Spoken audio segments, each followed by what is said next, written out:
Ever wonder what happens when a king cobra decides you're the problem? It doesn't just bite you, it initiates a biological shutdown sequence.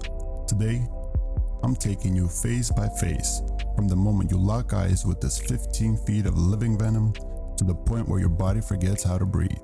Because once it starts, there is no pause button. Phase 0, the confrontation.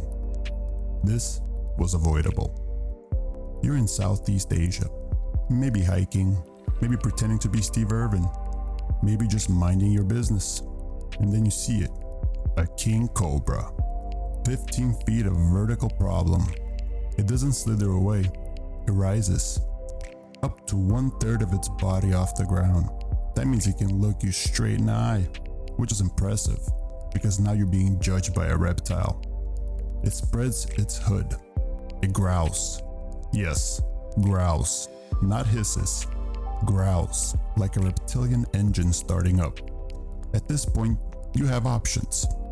Option 1, back away slowly. Option 2, freeze. Option 3, do something incredibly stupid. Guess which one most bite victims choose. Phase 1, the strike. Physics happen. King Cobra strikes fast, faster than your reaction time. The bite lasts fractions of a second. 2 fangs puncture skin, venom is injected, not a little, up to 400 to 600 milligrams. That's not a sample, that's a delivery. The bite itself, surprisingly not dramatic, sharp pain, like being stabbed with 2 heated needles. You might think, oh, that's not bad. That's because the real show hasn't started yet.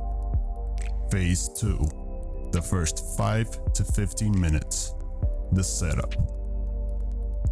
Venom begins entering the lymphatic system, not the bloodstream immediately.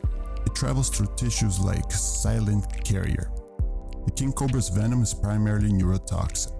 That means it doesn't melt flesh, it doesn't cause explosive bleeding. It targets your nervous system. Specifically, it blocks acetylcholine receptors in the neuromuscular junction.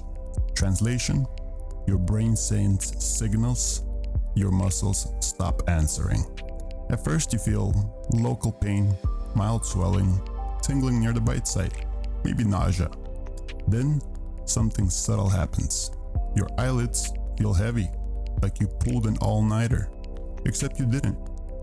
Ptosis, drooping eyelids. The first visible sign your nervous system is losing the argument.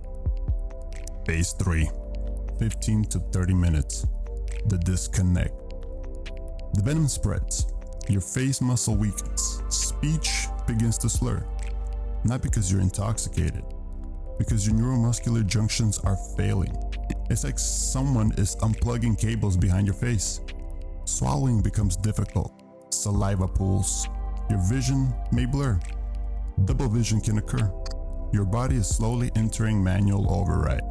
Except there is no manual. Breathing still works. For now. Phase 4, 30 to 60 minutes. The real problem. Paralysis progresses downwards. This is called descending paralysis. First comes the face, then the neck, then the chest, then the diaphragm, your primary breathing muscle, starts weakening. Imagine trying to inflate a balloon with barely any air left in your lungs. Each breath becomes shallower, faster. Panic tries to kick in, which is inconvenient because panic raises heart rate, which spreads venom faster. So now your survival depends on staying calm. Good luck with that. Phase 5, 1 to 3 hours. Locked in. Without treatment, this is where things become critical. Your diaphragm may stop responding. You're cautious. You're aware. Your brain is still online, but your muscles are offline.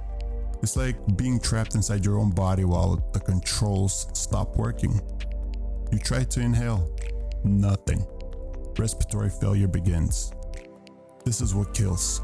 Not pain, not blood loss, not drama. Just silence in the neuromuscular junction. Without oxygen, organs begin suffering. brain cells start dying within minutes of oxygen deprivation, and the king cobra is already gone, having the time of its life, banging cobra bitches somewhere in the back. Phase 6. If you get treatment, modern medicine enters the chat. If you reach a hospital fast enough, antivenom is administered. Antivenom binds circulating venom molecules. It doesn't reverse damage instantly, it prevents further damage. If your breathing muscles fail, you go on a ventilator. Machines breathe for you, temporarily. Think of it as renting lungs. With rapid treatment, survival rates are high. Without it, the timeline gets very, very short. Phase 7. Recovery. You survive the rope. If treated early, paralysis gradually reverses. Nerve functions return, muscle strength comes back. This can take hours to days. You will feel weak, exhausted, possibly traumatized, and hopefully smarter. Final reality check. From confrontation to respiratory collapse can be as little as 30 minutes or a few hours. The difference? The venom dose, bite location, speed of medical care, and whether you thought filming it was more important than leaving. The king cobra doesn't chase you for fun. It bites when threatened. So if you ever see one rise up in front of you, that's not a photo opportunity. That's your cue to respectfully exit the ecosystem.